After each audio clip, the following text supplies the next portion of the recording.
Good evening and welcome to Straight News TV. I'm Ben. We're here today with a transfer special. We'll be on for around about 45 minutes to an hour, just chatting about the days and I suppose the whole transfer window, the whole event of it. I don't know what many people out there are thinking right now, but personally, it's been a bit of a shambles, isn't it, from start till finish? But we'll talk about it a bit more in just a moment. Feel free to use a comment box. We're going to come over to your comments throughout the show today. Feel free to mention players. Feel free to mention deals that didn't happen. Feel free to mention deals that did happen. You know, we want to hit on the positives and the negatives. We'll have people join us throughout the show. But let's start off. Joey is with us. So I'm taking his place on the hosting team today, but he's still with us. Joey, how you doing, buddy? I'm on suicide watch. No, I'm just kidding. I'm good. I'm good overall. Just disappointed, I think, is the word. Yeah, well, we're watching. Don't worry, buddy. Also on the panel, we've got my favourite United fan, Steve. How you doing, buddy? Yeah, feeling exactly the same as you, mate. Just pretty much completely dejected. Yeah, it's one of those, isn't it? Let's talk more in a second. And Nate is at a party in America. Nate, how you doing, buddy? Doing good. The party is not for Manchester United's window, even though I'm a little bit more optimistic maybe than most, but still a little shocked. Yeah, I mean, it's a little bit mad. I mean, talking to fellow United fans, I think we all feel the same. We're happy with the signings we've got. Like, we're thrilled that we've managed to get them. But then again, we've missed so many opportunities this window. I mean, Joey, first of all, let's start off with a positive.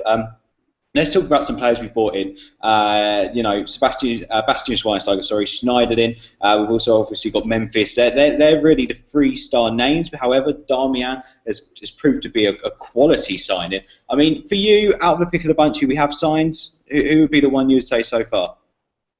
The one I guess it would probably be Darmian is the one that's most impressed me so far. You know, in terms of fee and performance on the field, Darmian has been, you know, amazing. I mean, coming from a makeshift right back in Antonio Valencia and Rafael for the first part of the season last year, you know, I was never really high on Rafael. I mean, he loved the shirt and he loved the badge and he played for it, but at times he just wasn't what we needed. He wasn't the best defensively. He was great going forward, but I don't want to touch on that. Yeah, the window started absolutely great, but at the same time it didn't, because we were just talking before. Why did we wait, you know, till we went on our summer tour to scramble and then sign 3 players?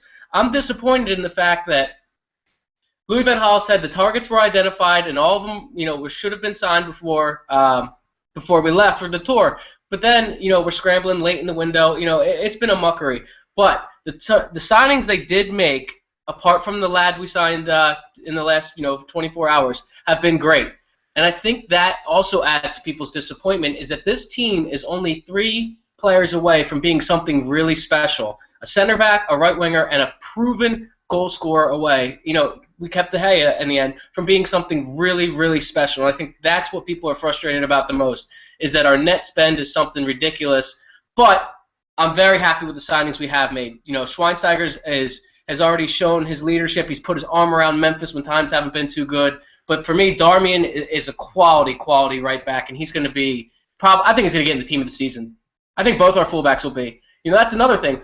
We have 3 out of 4, you know, defenders are great.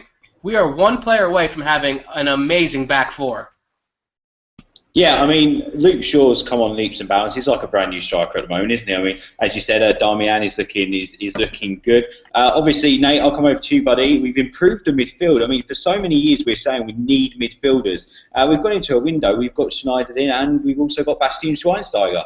I mean, for you, is that the finished department now? Is the midfield the finished department?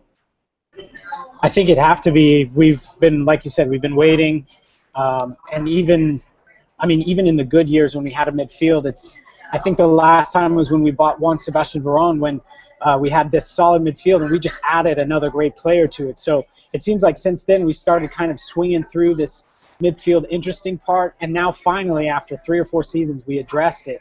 So it's hard to complain with Schneiderlin, with Herrera, with Schweinsteiger. It's hard to really complain about the options we have in midfield now. And so it just seems like our huge gap that was always in midfield, always our issue, just is getting moved around the pitch now.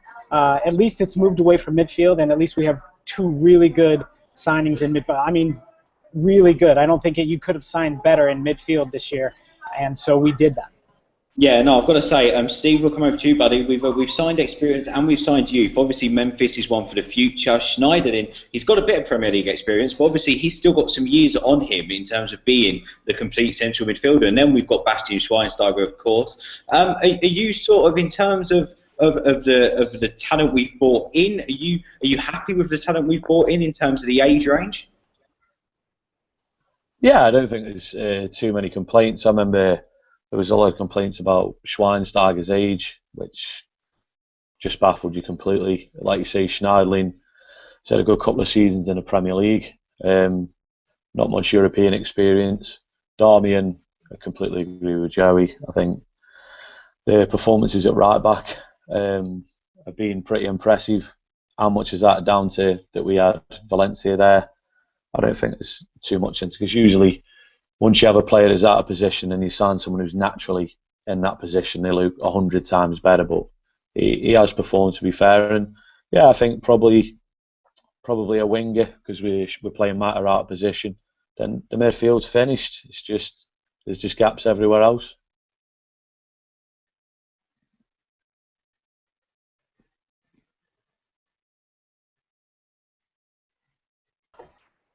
You're muted. Sorry, buddy, I had a stuck mouse then. I don't know what was going on. No, yeah, I've got to completely agree. I mean, the midfield is done. In terms of Joey, going into the final couple of days, we all knew we needed an attacker. We were linked with a few, and then one came out the blue, a young Frenchman who's dubbed a new Thierry Henry from Arsenal fans. And when we signed him, he was the new Olivier Giroud, possibly. I've got to say, Joey, what do you think of Martial? Have you seen much of him? Just like every other United fan, I've been on YouTube the past few days looking, and you know, there's a reason they're called highlights, because they're the highs of his playing. Nobody looks at the lowlights or all the mess ups. There's I think he doesn't even have a shot on target this season. The potential is there, but this is Manchester United, for fuck's sake. Why are we spending £36 million on a teenager? You know, he's the most expensive teenager. The pressure is going to be on him from day one. You know. He's got to come in and he's going to be expected probably to start. They gave him the number 9 shirt. That's what I was looking for. I was looking for his number, yesterday, because I knew we weren't going to sign anyone else if they gave him the number 9 shirt straight away. And that's disappointing, because I think we needed a proven center forward. What can he bring to the team? I've heard he's pacey. I've heard he's about 5'11", so he's not the tallest, but we'll see how he does in the air. I mean, this isn't Liga. This is the Premier League, and I know that it's going to take time for him to adjust. But he's got Cantona's backing. He's got Thierry Henry said he likes him as a player. It wouldn't surprise me if he plays out wide. I heard he can play out wide of a front three. But we'll just have to wait and see. I mean, it's just strange, that one, paying that much more for a player. I guess that's just another reflection of the comedy show that is our front office. Yeah, well, I've got to say, I'm looking here at some comments. Just quickly going back to favourite signings: Jack Smith, Darmian, Dan Grimes, Darmian. Don't forget Darmian. Emio Siani says Darmian, followed by Basti for his experience. I mean, we have sorted the right back position. We have sorted the midfield, and Nate, obviously, I went to Joe with the same question. We needed an attacker. That attacker is clearly Martial, and I mean, in terms of United and in our DNA, we go for younger players to build them up. We've always done it. But this boy's got a massive price tag on his head, hasn't he? It has been confirmed, by the way. It's 24 million up front and then 20 in bonus add-ons and 3.5 over the space of 3 years. So it's a cleverly structured deal. Would you say it was a panic buy, Nate? I wouldn't say it's a panic buy in the sense that we freaked out and drew a name out of the hat and went and bought him. But I would say that maybe, and even similar to Memphis, in the fact that maybe some other teams were going for him, the window hadn't turned out the way we wanted, and so like LVG said at the beginning of the summer, I just had to step in and buy him because things were getting confusing for him. Maybe the same thing happened with Martial now. He was on his list, he was heavily scouted, maybe just for the last year, but the boss knew he wanted him and then brought him in. But obviously, Monaco played it perfectly. Listen, you really want this guy, you're going to have to pay some money, and sure enough, we did. The fee for me is not a big deal as much. I know it's a lot of pressure on him, and even LVG said in the little announcement on Twitter that we need to give him some time because he's got to get used to the pace. But outside of that fact, I think listen, if we end up paying every penny that we promised we had, that means we're going to have one of the best players in the world, all of the bonuses, all of the add-ons. But right now, at the moment, addressing current needs, it's hard to say that he fills a gap that we need a solid or a trusted or a seasoned player in. He's going to be fast, he's going to be quick, he's going to do stuff, and then he's just going to absolutely make us go mental with decisions and stuff as a young player should. And I think it was Steve on Sunday when we were talking on here on that video who said, you know what, I was shocked that I had to kind of question myself, or maybe it was even you, Ben. I just couldn't believe I was trying to judge Memphis on what he's doing. He's so young. He needs time to bed in. I need to just not put so much pressure by being disappointed in the way kind of things go. And I think it's the same thing for Martial. Hopefully he gets a chance not just to play, but gets the freedom to come in to make the mistakes he needs to make, just like Ronaldo did, just like every young player did, but then be able to push on and take the next step up. And so he's in a good place for that. He's got good players around him. I'm going to love seeing Bastian put his arm around him, encourage him, help him out, and then really lead this squad over the next couple of seasons. Yeah, I mean, you guys can have your say in the comment box. Just give us all your views on Martial, the signing, him as a player if you know anything about him, also about the fee. But Steve, adding on to what Nate said, and I think this is a perfect question for you, he needs time to settle. We all know that. We all will give him time to settle. Having sold Chicharito in this window, having sold Robin Van Persie, it looks like James Wilson's staying now, which is great. I can't believe the rumours that he was about to go out on loan. That would have been dreadful. He hasn't got time, has he? United have made the complete wrong signing. We don't need a striker with time. This is completely what I was thinking, obviously, when you guys were just talking then. I mean, the fee's what it is. United's bargaining power went, mate, after Sunday against Swansea. So we're going to have to overpay anyway. Yeah, from what I've seen, he was only available after Monaco got dumped out of the Champions League. So what were we going to do if Monaco were in the Champions League? Did we have a signing lining up? Obviously, sometimes these players who apparently Van Gaal scouted, if they become available, you go and get them. It happened with Ronaldo. It happened with Rooney. United didn't want to sign him at that age because they wanted to keep him to let him progress and then sign him. But obviously, Jan gets forced, same as it did with Memphis.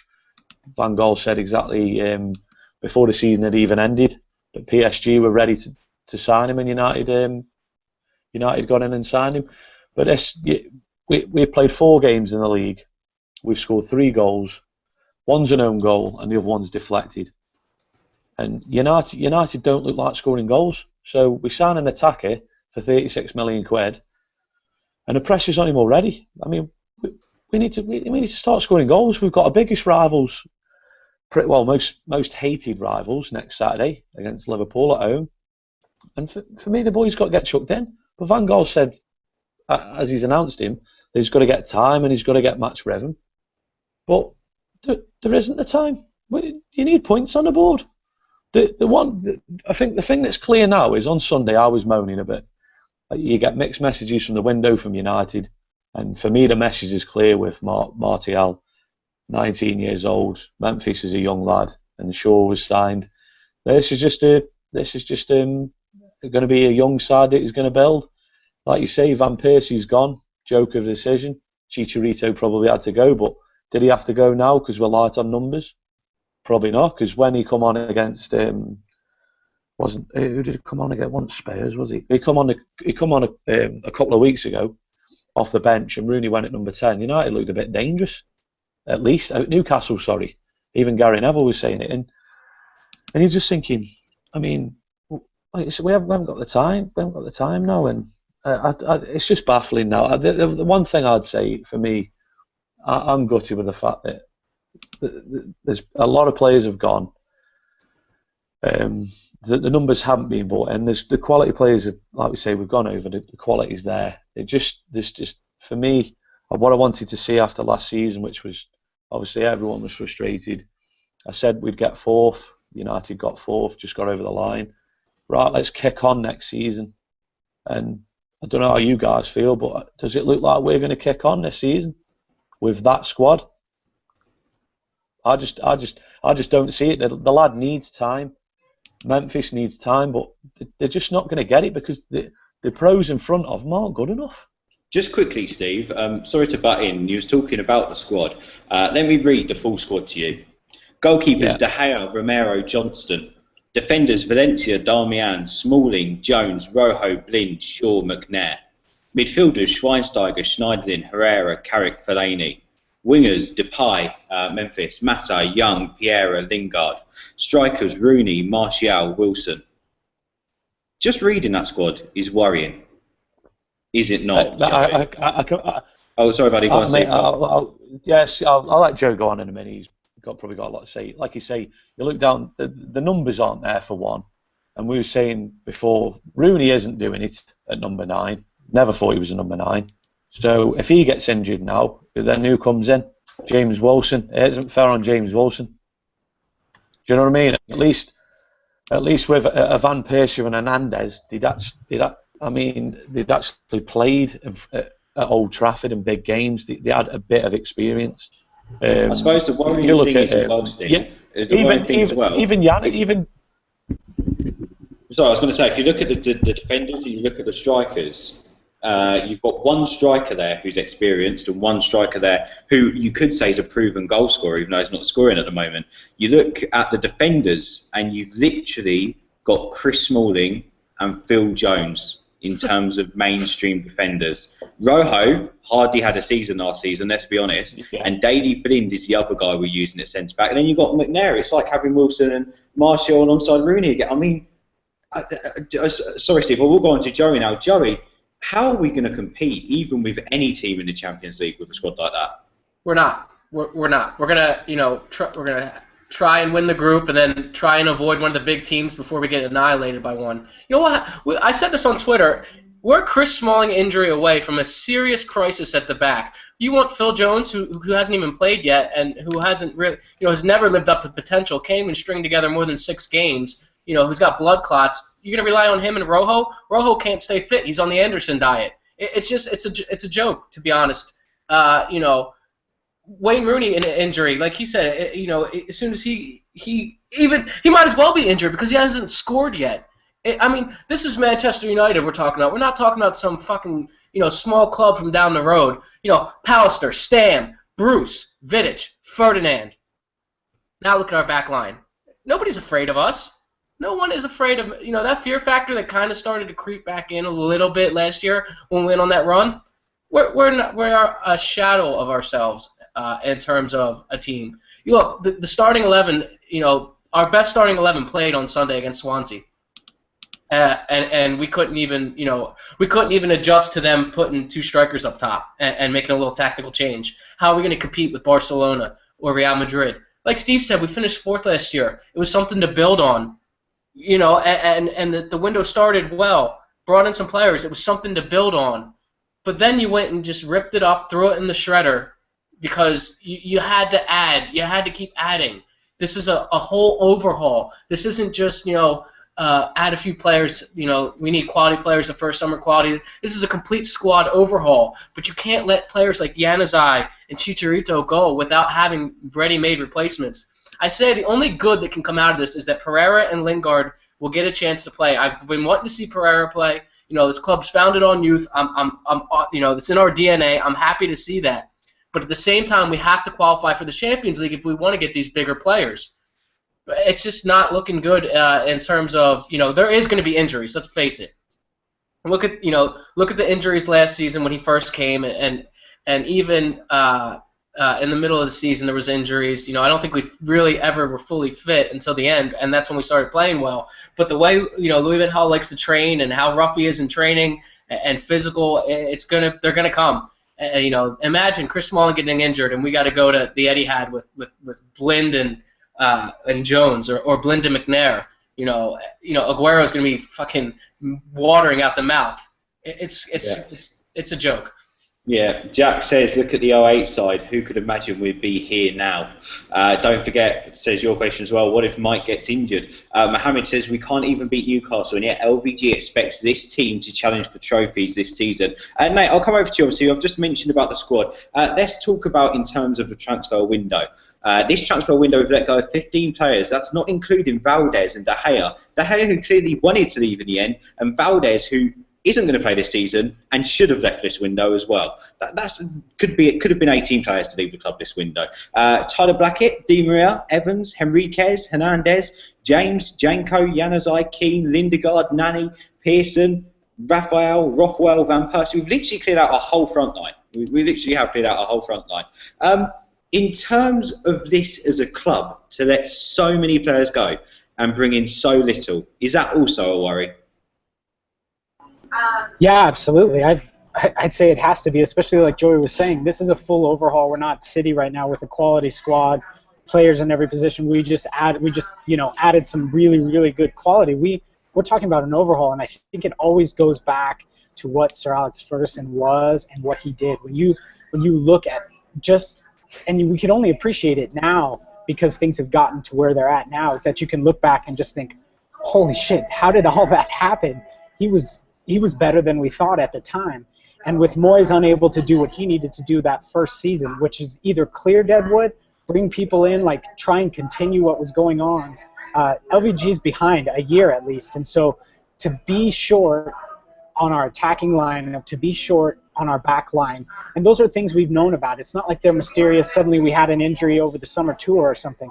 We've all known about it. So trying to figure out what this squad is going to look like come 3-4 months down the road when we're deep in the middle of 4 competitions, as long as we're still able to progress through them, it's going to be interesting to see what the manager's going to do, because I'm lost as to how he's looking at the squad.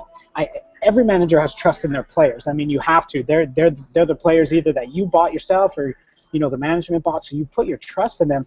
But in the end, when you're short on players, you've moved out players. It just seems like with LVG, if you fuck with him once, you're just done. You're toast. There's no hope coming back. And now you're stuck with De Gea, poor guy. He's got to come back and try and repair his relationship, not only with the management, but probably with some of the players, and then, of course, with the fans. Valdez is still here. We've got the most solid goalkeeping squad in the world, and we need that, but now we're short everywhere else. So we're stuck with what we have, but it's so thin that it's hard to see us being able to do what the management no doubt wants to do, which is challenge for trophies across the board and make things happen.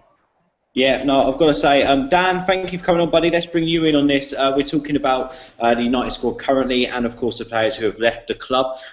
In terms of our squad numbers and in terms of our squad list, I asked Joey and Nate near enough the same question. I mean, in terms of players go out, are you worried that we haven't replaced them? And in terms of the squad, are you worried that we're not going to compete for anything again?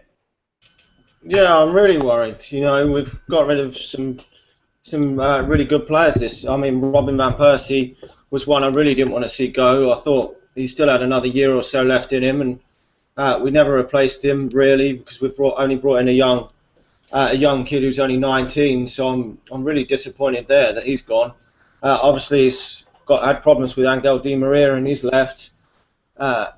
It really is disappointing. Obviously, there's so many other players that have been let go, which I'm really disappointed that he hasn't brought more players in to replace them. I mean, some of them obviously had to go, the likes of Johnny Evans and that, but really he should have brought some more players in. I really did think that a centre-half would be coming into the club a few months ago, but as the transfer window ticked down, I was getting less and less likely because all the players we've been linked with were obviously not going to come.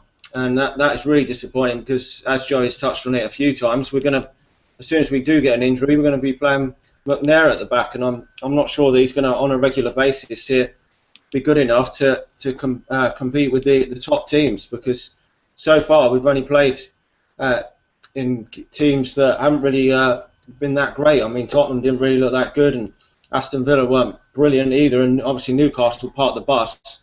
So it's only really been that Swansea game where we've really had a test, and we didn't really look that great. So I'm really worried that I'm not so sure if we can compete especially for the title. I mean, I think we still should be confident that we could maybe challenge for an FA Cup or something, because obviously all the other teams aren't performing great as well. I mean, you look at the likes of Chelsea and Arsenal and that, and they're not really performing that great at the moment. It's only really Manchester City that are performing very well. So you never know, we could get a cup win, which probably would be about the best I think we could hope for this season. Yeah, no, Steve, I'll come over to you, buddy. Obviously, a lot of people, Joey, Nate, Dan, spot on with saying about the squad and the shape we're in. However, for you, is there a way Louis van Gaal can make this team play to pick up trophies this season? No, not in my opinion, mate, no. In the FA Cup, I agree with Dan, or the League Cup. It's pretty much luck of the draw, and obviously you just perform in them games. The FA Cup run was, let's be honest, it was a disaster last season. I think Arsenal didn't play that well, but United were just going through that spell of just making games look hard and just not getting a result, and obviously they went on to win the cup 2 years in a row for them. But no, Champions League and League, you read out that squad there, and a lot of them are just names, Ben. Well, you look at the squad, Steve. Matt has played out of the squad. We're playing with two. Darmian. Yeah, no, go on. Yeah, we're playing with like two defensive midfielders. You know what I mean? It's just, yeah. I get like 4 games in. You know what I mean? And yeah, I can get, people are just going to turn around and say, "Oh, you're being negative and stuff." I think we're just being realistic. I said to you last year, when I think it was after the Swansea game, ironically as well, away, and we lost 2-1, that United went through that spell of, once they sold Beckham, they didn't win the league for like 4 years, and we brought in Ronaldo, and then Rooney the following year, and it just seems to be that following pattern that we won't get anywhere near a league title for a couple of seasons. But like I said on Sunday, that Van Gaal won't be there, so the one thing that I just can't, who's he building the squad for? Is Giggs going to take over, or is someone an Ancelotti or a Klopp going to come in? It's just, with all the guys who've gone out like you boys have just mentioned there, I just fail to see what the plan is. Rooney's number 9. He gets injured. He's saying Martial is going to take time.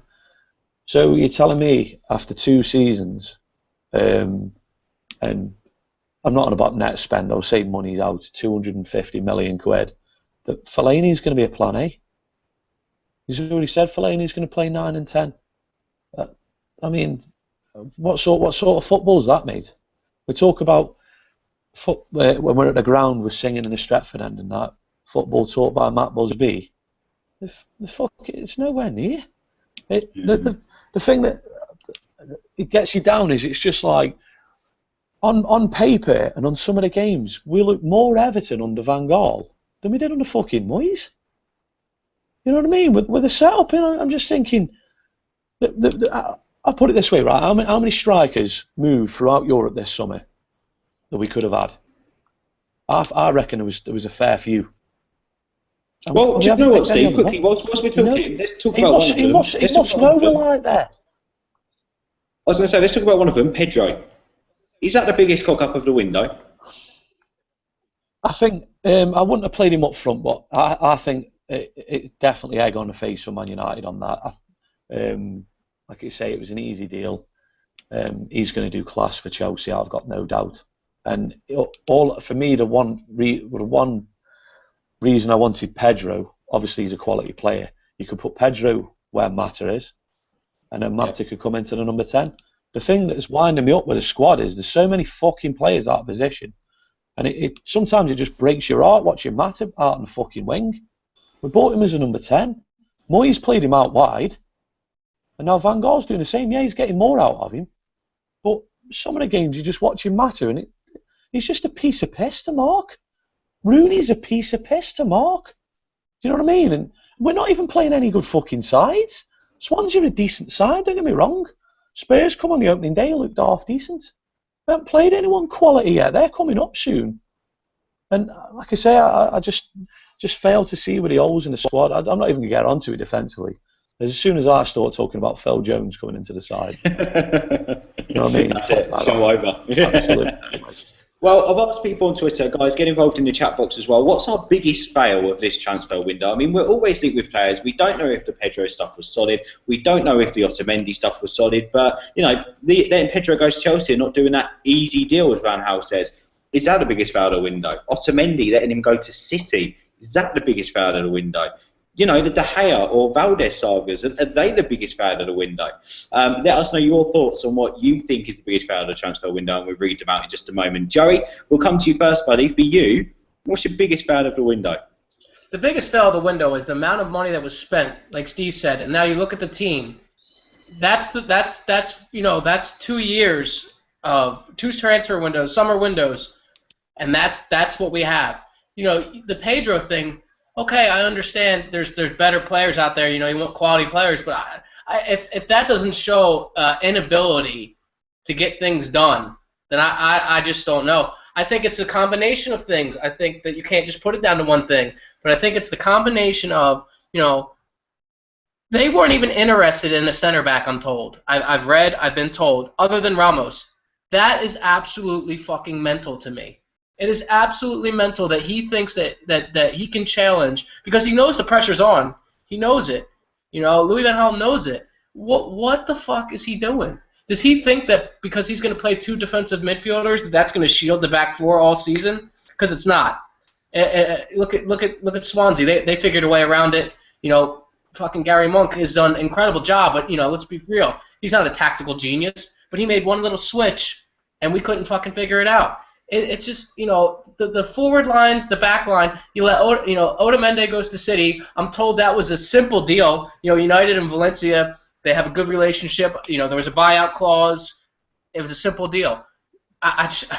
It's just frustration. I think, you know, the word of the day is frustration. And you look at the season now, and I feel almost as bad as I did 2 years ago when all we did was sign Fellaini on deadline day. That's how bad I feel.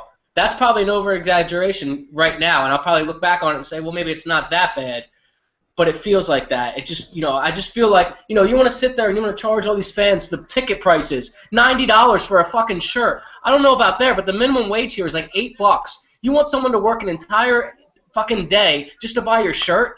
You know, it's fucking disappointing, man. Yeah, no, I've got to completely agree. Nate, we'll come over to you, buddy. What's your biggest fail of the window? Man, it's hard to pinpoint one thing, but I would say my biggest fail as far as going away from any players, because there's too many to name, is just kind of how it started, which was the Memphis thing for me. So, you know, we're linked with Memphis for what felt like 10 years. All of last season, we're basically linked with him. We might have lost you, buddy. Oh, no, there you are. Go on, buddy, carry on. Okay. So we're linked with Memphis, and then when we end up signing him, it basically comes out that Van Gaal is like, you know what, I wasn't even going to make any calls. I wasn't going to talk to players until the end of the season, and then I was going to start doing my transfer business. That fucking shocked me like nothing else, only for the fact that if we're talking about 6 months of planning or a year of planning and, you know, pin boards of names and trying to identify targets and having, you know, 5, 6, 7 targets in every position, for him to have to say, oh, man, PSG is going to sign the guy that I want, I better make a call. It's like waking him up from a stupor. And I don't know if that's Ed, I don't know if that's Van Gaal, or even if any of that's true. But it seems like we started the window in such a strange way that from there, even though we made quality signings, we had a really good window. We just didn't address all of our needs. Even though we got through, it seems like every time we signed a player, it's like we were almost pushed or forced into doing it, as opposed to saying, here's our plan, here's what we want to make happen, and we're going to go out and do it. We're Manchester United, we can do this, and we can spend money. And now in the end, it seems like we're haggling over pounds, we're trying to get players, get their fee dropped, like a lot of these little things that clubs a lot smaller than us should have to deal with. So when we kind of started that way with Memphis, it just made me wonder, hopefully the whole window doesn't go this way, and in my opinion, it absolutely did. I've got to completely agree with you there, Nate, and especially the last 24 hours, buddy, have sort of summed your point up even more. It seems like we've been so unorganised, so unethical, and I used this phrase actually on after the game at the weekend, and that was poorly managed. The whole thing just looks poorly managed at the moment. Whether we blame this on Van Gaal or Ed Woodward, I don't know. But it just looks poorly organised, poorly managed, and poorly directed. I mean, Daniel, what about you, buddy? What's your biggest fad of the window? Feel free to put yours in the comment box. Well, I'm pretty pissed off that we haven't really got a decent striker in, a proven striker. I'm just really annoyed.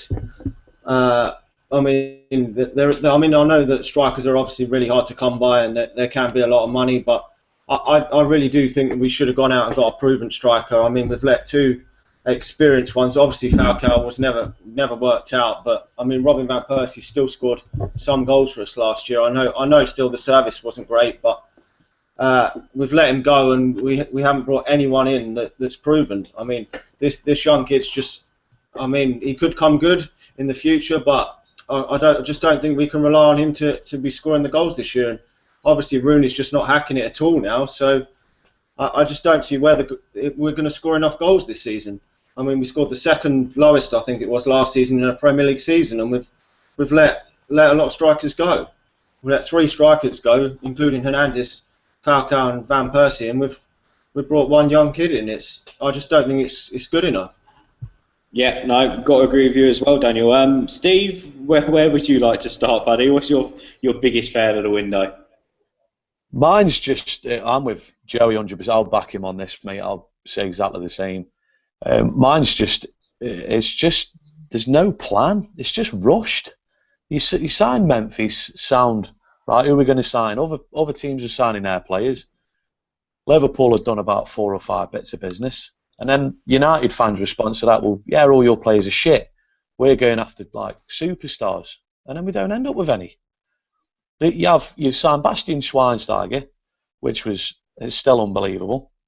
Seen him in a red shirt. And obviously Darmian, literally just before the tour. And then they announced Schneiderlin with Schweinsteiger as well. It was like, well, why are United bundling fucking Morgan Schneiderlin into the back of a transit van and then into Carrington?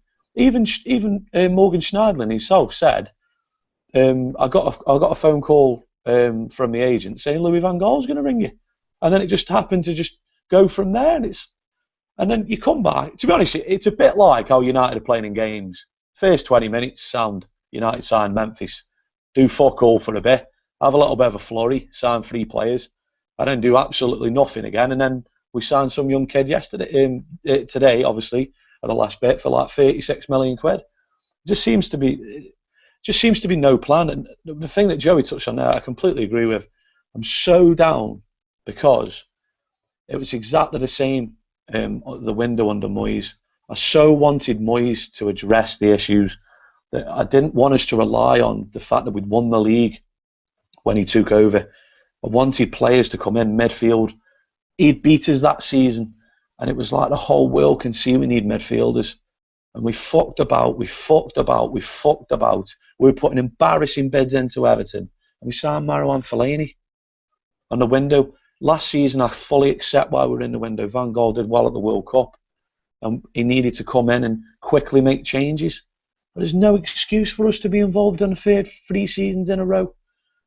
We shouldn't have been checking our phones today saying, oh, we're going to bring an experienced striker. Should have been fucking done ages ago. But it hasn't been done. And again, we're involved in a last-minute scramble.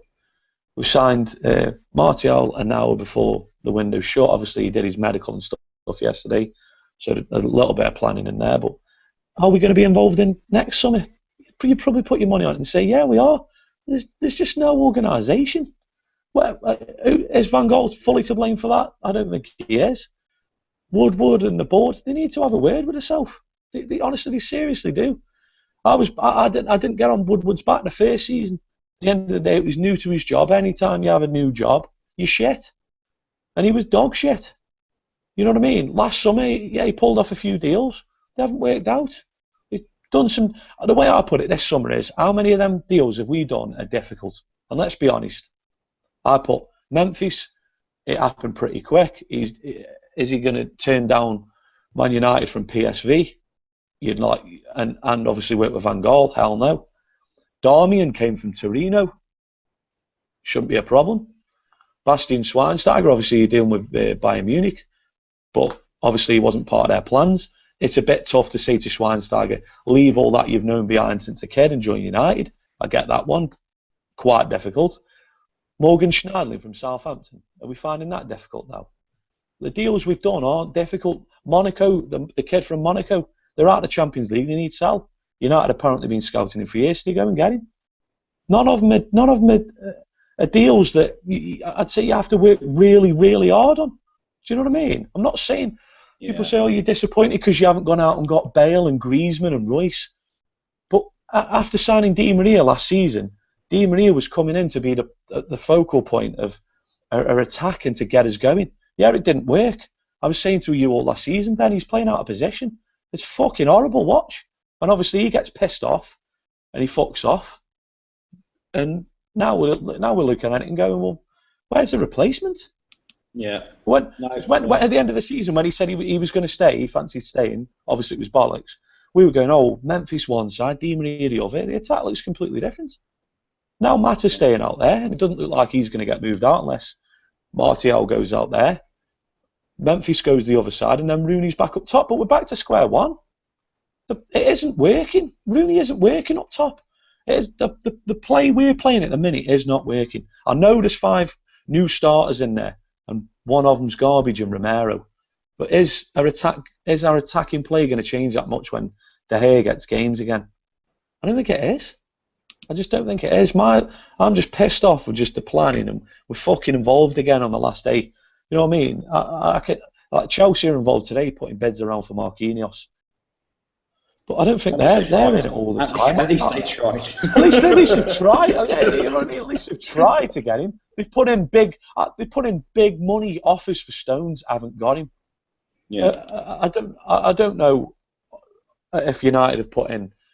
Like Joey said, he's heard that United weren't even interested in a centre half, which it's mad. It's mental. Whether Van Gaal's looking at the stats for last season, and it's the same morons who go, oh, we've got the best defence since November.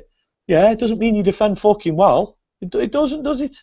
Steve, there's only one stat Van Gaal likes, and that's the possession one. Come on, buddy, we know that. It does seem to be that one, mate. Or trying to get rid of the long ball United and stuff. Yeah, how many times Fellaini can header the ball? Yeah, he's great up front. Yeah. Anyway, mate, we'll move on because there has been some breaking news since we've come on. Apparently, according to Spanish paper AS, Madrid are going to have to pay up 10 million euros to De Gea in compensation for the transfer promise. Now, Joey, for me, the biggest failure of this transfer window has got to be Manchester United in general. I say that because, as a fan, it has been what's happened over the last 24 hours with the De Gea saga, whether it's United's doing or it's not.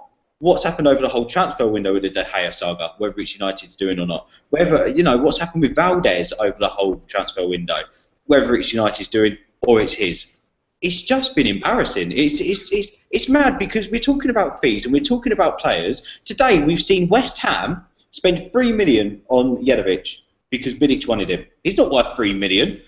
Antonio, the Nottingham Forest winger, I've never bloody heard of him. 7 million because Bilic wanted him. Apparently, according to reports, we could have got Marcus Royce today for 60 million, but we didn't want to pay the extra 10. We only wanted to pay 50. It's just embarrassing to hear the reports. Whether they're right or not, it's embarrassing. Same with the Pedro deal. Apparently, and by the way, I've got it on very good authority, Ed Woodward had agreed to deal with Pedro. We was definitely interested, but the plug was pulled. So he went to Chelsea. We were speaking to Valencia about Otamendi. He's ended up at City. Even Kevin De Bruyne. I mean, 57 million City if you want him. Okay, yeah, we want him. It's just embarrassing that a club like Manchester United have no ambition to pay these transfer fees or to get the best players in the world. And as you went back to make the fans happy for one, because there's a lot of people who watch Straight News TV who go religiously to games. There's a lot of people who watch Straight News TV in America who pay ridiculous money for tops and to go to different supporters, bits and bobs. I mean, every fan, everyone who supports United is a true fan. And I'm not saying I'm embarrassed to the point where I do not want to support my club. That's not what I'm saying at all. I'm saying in terms of that it hurts as a United fan, it's that embarrassing. For me, the De Gea saga sums up what's wrong at the moment with the club. I don't know about you.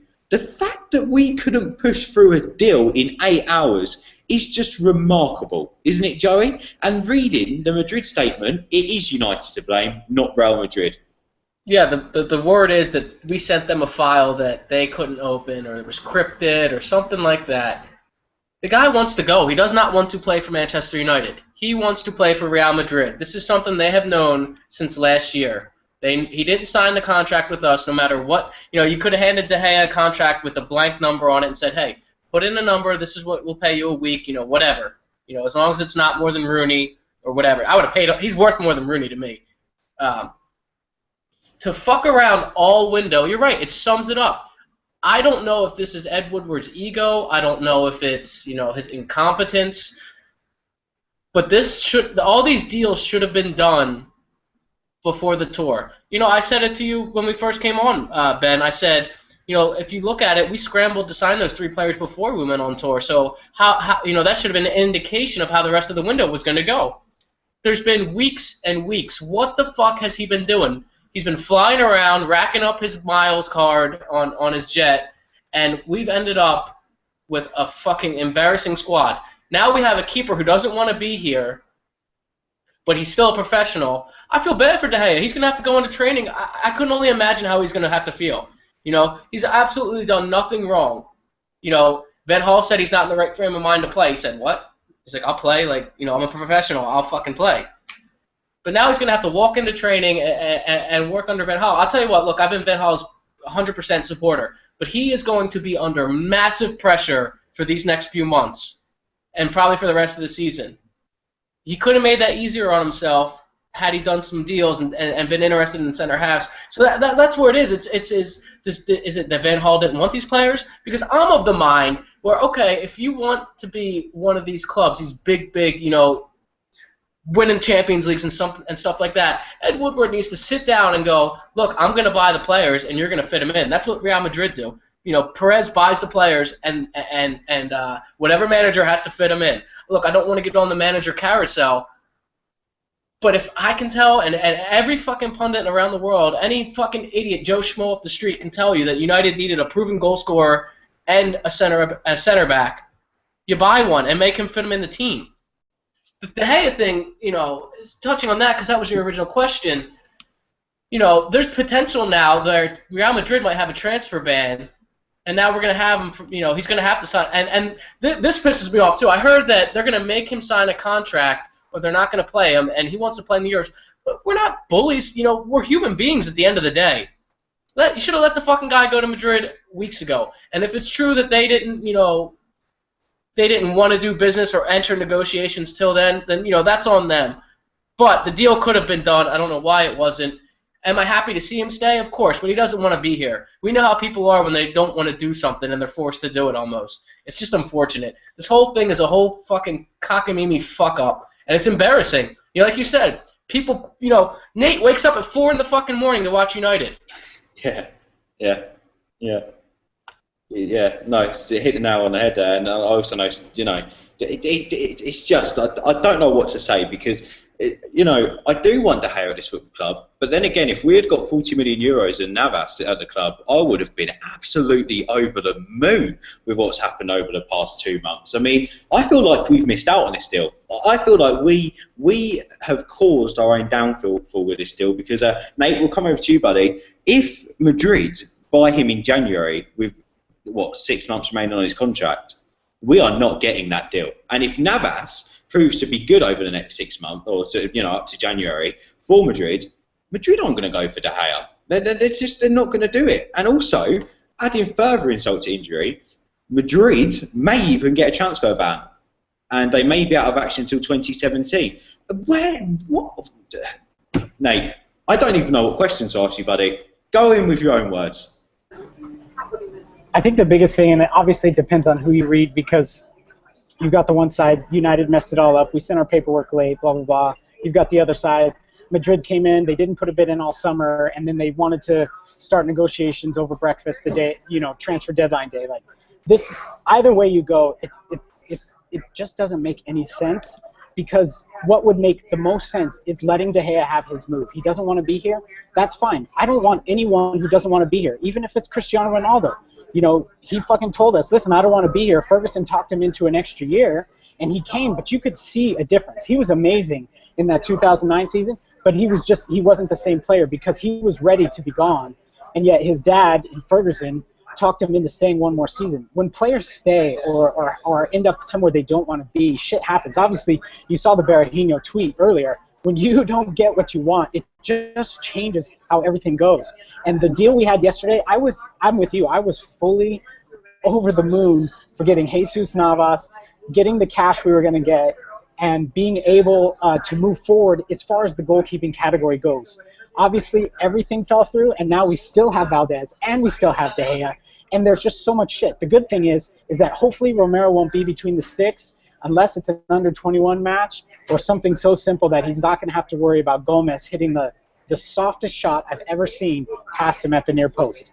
I'm sorry, Nate. I will bring you back in on this. I don't think De Gea will play again for United. Honestly, do not think De Gea will play for United again. I think he will either refuse, or Van Gaal, if this bust-up has happened, Van Gaal will be the arrogant so-and-so he is, and he will leave De Gea to rot on the bench. Honestly, throughout my whole time at United, I've never been so confident saying I don't think we'll ever see him play for United again. Which is super disappointing because obviously he's second best goalkeeper in the world. You could argue he's possibly the first. I mean, that's so disappointing. But come 2 weeks and it's the Liverpool match. I'm hoping he's between the sticks. But like you said, knowing Van Gaal, when you mess with Van Gaal one time, you're done. Rojo can't even get in the side because he didn't get his passport fixed, and Van Gaal's treating it like he slept with his wife or something. Like, this is just. It's madness, but this is the manager we brought in. Everybody knew it. He likes to show his balls to people. We already knew all this was going on. And now we're stuck with unhappy goalkeepers. The ones that do want to play for us aren't good enough. And now we've got holes in the squad that no doubt are going to be exposed, whether it's in the next month or in the next 3 months. When all of that gets exposed, we're going to be stuck again, and most likely we'll jump back on the manager carousel unless LVG can pull a miracle out, like a Sir Alex Ferguson, huge, massive miracle. Unless he does that, I just don't see why United is going to stick with him because of being able to do some of this stuff. Now, if it's Woodward, then that's a whole nother thing. But the Glazers are very happy. They're making tons of money. Supposedly we had 150 or 200 million to spend this summer, and with net spend we're at 30 or 40 now. They've got to love Ed Woodward. So the footballing side of it and the business side of it have been totally split down the middle. And those of us who support the footballing side, we're left to wonder what's going on. Well, I've got to say, buddy, plot twist. I actually think the only way we'll see De Gea, and literally it's only just come to my head, the only way I think we'll ever see De Gea in a United shirt again is if Van Gaal doesn't see out up to January. I'm not saying he won't. I'm not calling this back. That's not me saying that. I think the only way we'll see De Gea once again in a United shirt, the same with Victor Valdez, is if Van Gaal is not at the club come January. But if he is come January, I can see them both going for just nothing, which is just upsetting. Dan, what's your whole take on the De Gea saga? Was you sitting there with the hairs on your back of your neck, standing up like someone was biting you or embarrassing you in some way? Yeah, I think it's crazy. I really thought that it would go through. I was completely shocked when the news was coming out that he wasn't going to go to Real Madrid, and I thought that first it was just rumours and that he would still go, but now it's certain that he's going to stay at Manchester United. But 1 second, Dan, some breaking news. Newport youngster Regan Paul has joined Manchester United for an undisclosed fee. That's a world-class signing. We won it. Come on, United! Back to you, Dan. Yeah, well, I mean, I'm split. Your throat. I'm split in two minds whether De Gea will play for Manchester United again. I mean, he did play pretty much every match last season, even when Valdez was signed. So I think Louis van Gaal did want him to stay and play, but obviously we're gonna have to see what happens. But with Valdez staying, I mean, they may have made it up, him and Louis van Gaal. I'm not too sure what's happened there. So I'm just hoping that if David De Gea doesn't play for Manchester United again, that Valdez can come back in, because I think he is still a decent goalkeeper, Valdez, and will definitely do a better job than Romero, because that really does worry me, considering we've hardly played against anything that good so far this season, and he's already let 3 goals in that I think De Gea would have saved every one, so that really does worry me there. But I'm not sure whether he's going to play again.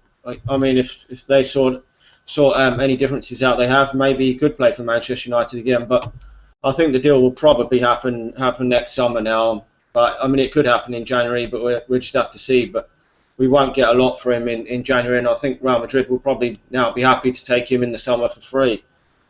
Yeah, no, yeah, definitely. Steve, I'll come over to you, buddy, with this one question, and I know you'll have a great answer. What on earth were Edward Wood and Louis van Gaal doing during their 8 hours of which it took them to send the paperwork back to Madrid to complete the Navas deal and the De Gea deal? Me and a buddy were talking about this today at work, and my thoughts differ on you boys there with De Gea. I personally, I mean, obviously I couldn't believe it this morning when I woke up and I was like, it still hasn't been done. The talk was, oh, it'll get done. This afternoon it isn't done. And then obviously you read some of the stuff out, and I have a sneaky feeling it comes down to Keylor Navas coming the other way.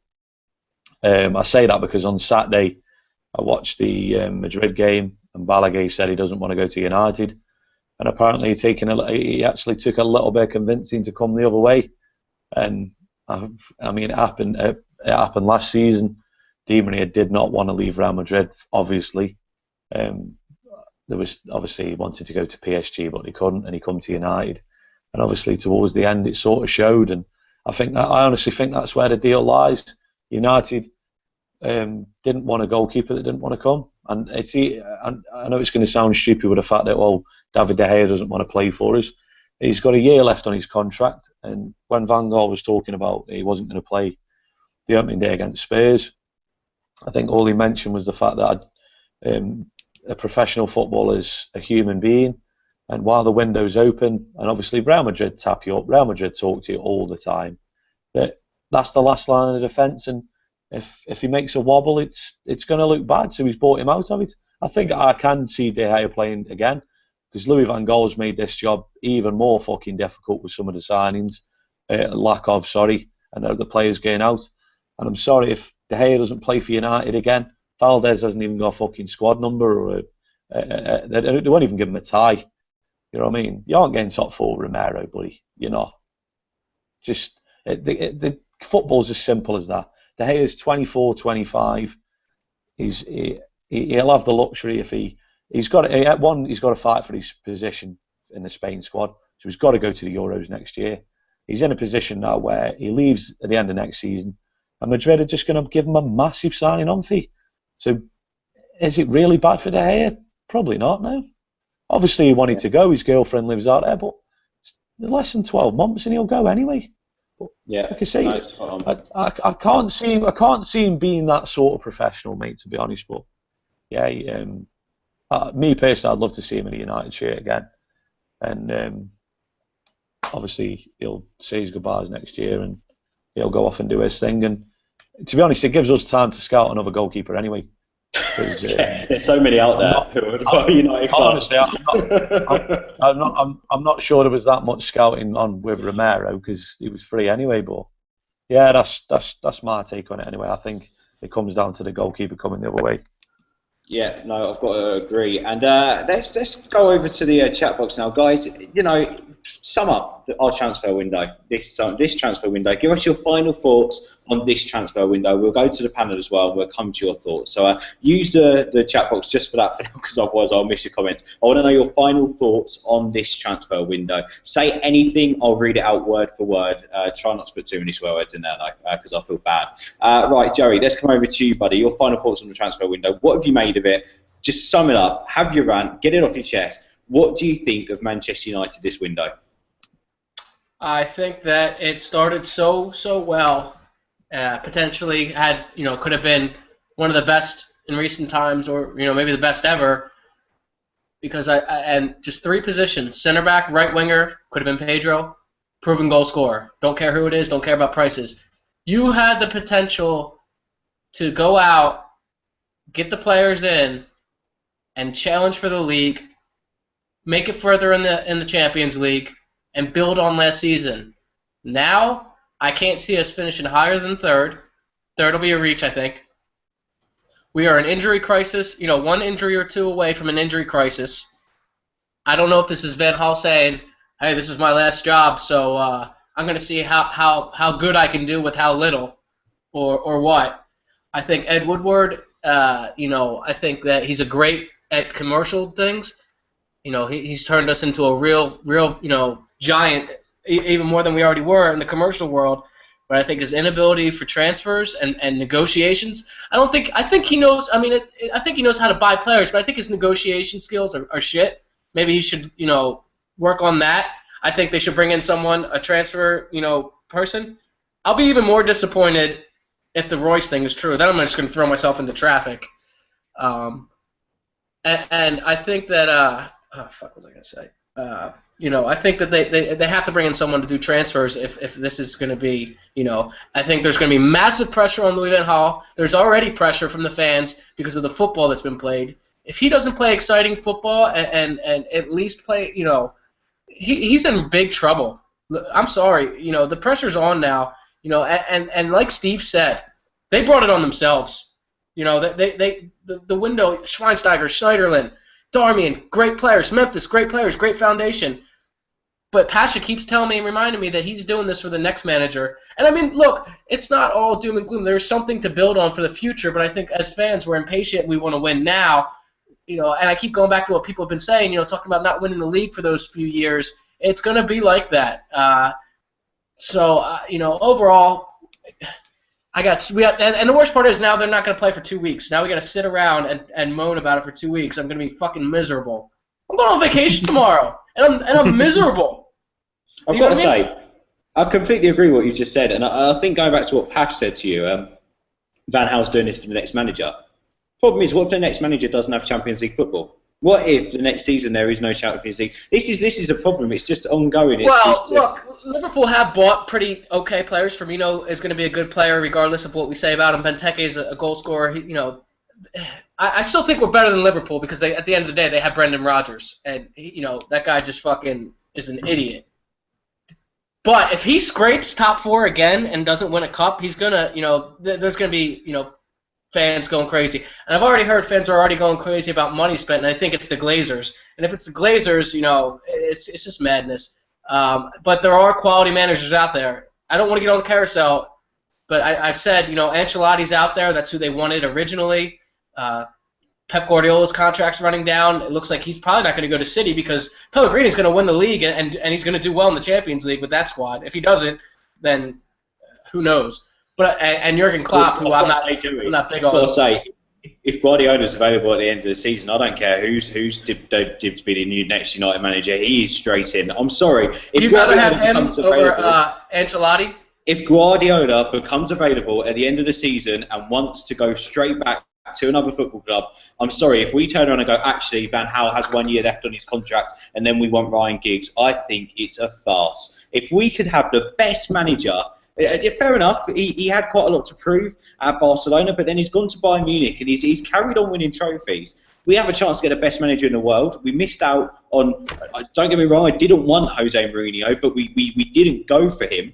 We need to take Guardiola. He's a today's manager. He's someone who Guardiola's going to come here and he's going to, Valencia. You got to look at that squad. Bayern Munich had a great squad too. That's another thing. Is there's young talent here, but Guardiola's going to want, he's going to want to sign players, and Ed Woodward's going to have to sign them. That's a whole other thing. I personally would rather have Ancelotti, but I would not. I mean, come on, it's Pep Guardiola. I'm not going to say no to that. But yeah, but like I said, there's massive pressure already, and this is just unnecessary pressure. We didn't have to bring this pressure onto ourselves. You could have just done just a little bit more in the transfer market, and then you could have look. The way Chelsea, they got 4 points from 4. Arsenal, they signed one player, could be worse. So there was a potential to go head to head with City for the title, but they didn't make the signings. And at the end of the day, I'm just waiting to see how it goes the rest of the season. It's going to be interesting. Yeah, cheers, Joe. I've got to say hello to Jeff, who says Mark Hughes is the man. Hello to Jack, who said LVG is just that madman who doesn't, who just says racist and sexist shit because he doesn't give a fuck anymore. I like that. Hello to Miles, who says judge the transfer window in November, not September the 1st. Who else have we got here? Have we got anything else?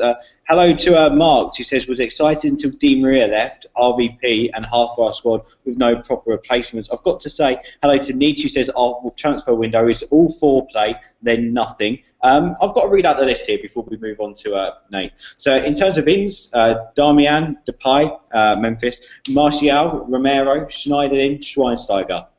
Out. And by the way, I missed these players from earlier on. We've had 22 players leave the club with only 3-4 on loan. Ben Amos, Tom Cleverley, Callum Evans, Ryan McConnell, Tom Thorpe, Falcao, Andy Kellett, Angel Di Maria, Tyre Blackett, Johnny Evans, Angelo Henriquez, Javier Hernandez, Reece James, Sadie Janko, Adnan Januzaj, Will Keane, Anders Lindegaard, Nani, Ben Pearson, Raphael, Joe Rothwell, and Robin Van Persie. That's nearly a whole squad worth of players we've let go this transfer window, whether they're from the youth or not. And a few of them, Janko, for me, looked like he had promise, real promise. Nate, let's come over to you, buddy. How would you sum up our transfer window? I just think I have to sum it up as, like, if we're given a grade, I've got to go with like a C-. We started well. I mean, I spent the first months of summer here in Arizona where it's just fucking hot. I spent the first months of summer dreaming of Memphis on one side and Di Maria, who promised he was ready to stick it out and do all that shit. You guys remember all that shit he was saying at the beginning of the summer. But I dreamt of them on the wings, and that was such a great way to start. And so I thought, you know what, we're going to get some stuff done. Then nothing. 3 players come in, really, really good players. No one had heard of Darmian, and a few knew him from the World Cup. And they came in, and those were exactly what we needed. But we just stopped there. Romero came in, which, again, the club was planning for De Gea to leave. Why bring in Romero? Valdez is going. You know De Gea doesn't want to stay. And now we ended up with where we're at here. We signed Martial. He's going to be a great player. Is he going to be world-class? You can only time is going to tell. But now we're stuck with where we're at.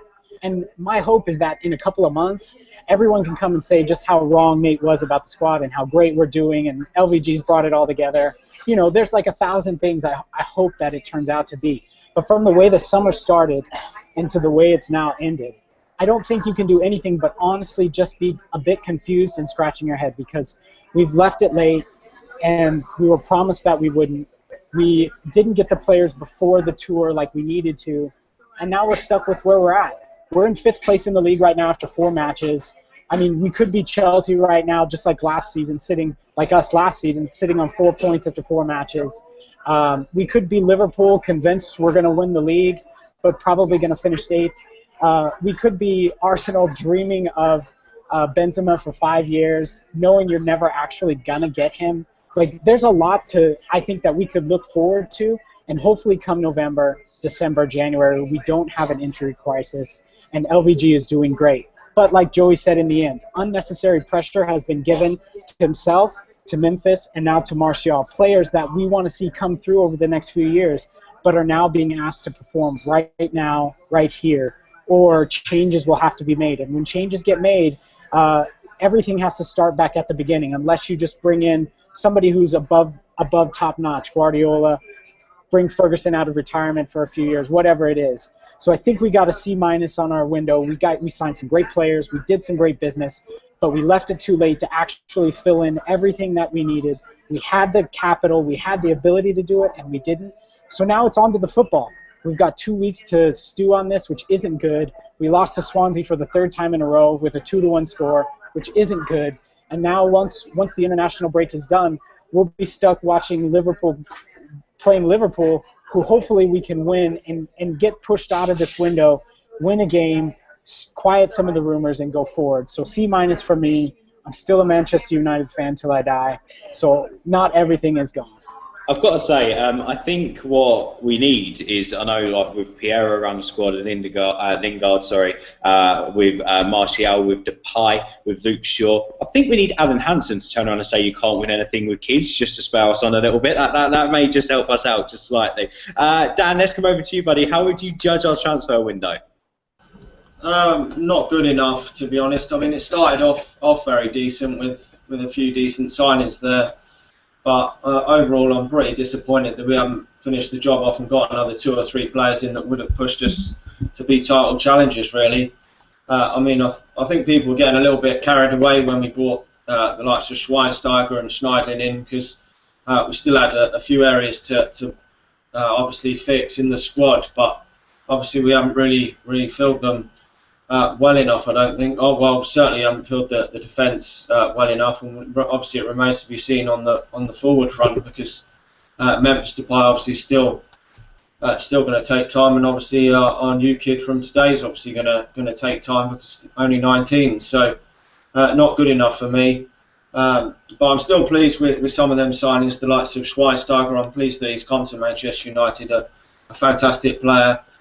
We've obviously got a decent midfield now, so that's the only plus side I can really see in it, that when the likes of Michael Carrick are out injured, we've still got players to bring in. It's just, I think he puts too, when he puts Schweinsteiger and Schneidlin, I think it's just too defensive for me. I think we need to go at teams a bit more, especially at home, like against Newcastle.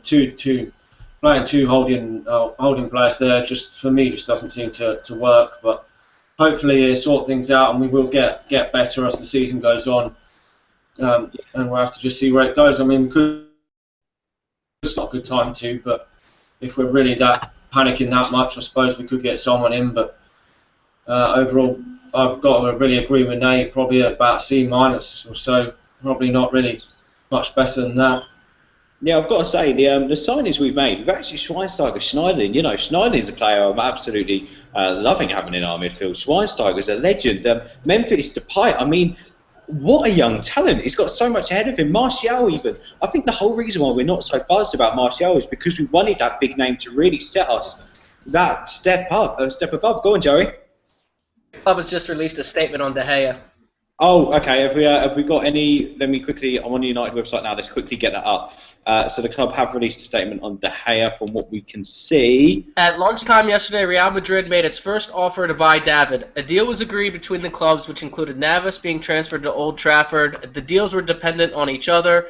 In the last hours of the process, with Navas at the Real Madrid training ground, Real Madrid were controlling the documentation process of David, Navas, and Real Madrid. And Manchester United was in control of only the documentation of Manchester United.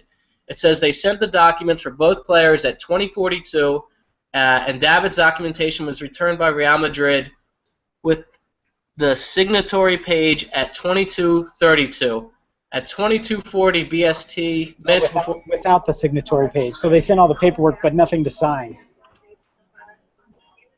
Only at 2255 were the documents that are needed to cancel David's contract received by Manchester United from Real Madrid. So basically what they're saying is Real Madrid didn't send the documents to be signed in time, and then at 2258, the agreement was sent back by United, uploaded onto the timestamp, and accepted all before the deadline. And it's so to sum it up, United have put the total opposite in their statement to what Madrid put in theirs. No, you didn't do that. I did. I know you are, but what am I? Do you know what, though? I'm so surprised that we've actually reacted to that statement, and actually I'm quite happy because they've given United fans something to believe. And to be honest, I would believe this statement over Madrid's. But what I do love about this statement is if you read down the bottom, Manchester United acts appropriately and efficiently in its transfer dealings. The club is delighted that its fan favourite double player of the year, David De Gea, remains a Manchester United player. That's just... This is the best thing ever. This is we need a statement from De Gea now. I'm sorry, for this to move on and to go, we need a statement from David De Gea, but I can't see it happening. So basically, the whole statement from United is saying that it's Madrid's fault, and the statement from Madrid to United is saying it's United's fault. Oh my word, two of the best clubs in the world are doing this. Steve, two of the best clubs in the world are doing this. What's happening? What are these? I know. I was saying exactly the same at work today, mate. The two biggest sides in the world, hands down. It's just embarrassing again. Like you say, our business has been. I mean, the whole window's been embarrassing. That just sums it all up today. And I like that. I did like the line at the bottom that we're glad a double player of the year is still a United player. That's just a big fuck you to Madrid. Well, Steve, moving on, buddy. Let's move on. We've already discussed it. Buddy. Let's go on. Sum up our transfer window. Let's go on with that quickly. I'd say all possession, minimal penetration. Right, okay. It's as simple as that. Yeah. As simple Yeah, as that. nothing more I can add, mate, to be fair, without foul language. Well, let's move on then. Let's go to our final word from the panel. I want to know a number from each of you. Or no, actually, no, scrap that. I want a number and I want a yes or no. Okay. The number is the league position you think will finish in with your squad, and the yes or no is to whether you think we'll finish top 4. Feel free to join in the comments box. So, where will we finish, Joey? Will we finish top 4? We will finish in 3rd, only because Arsenal didn't do what they needed to do, and yeah, fuck Arsenal. We're gonna finish 3rd.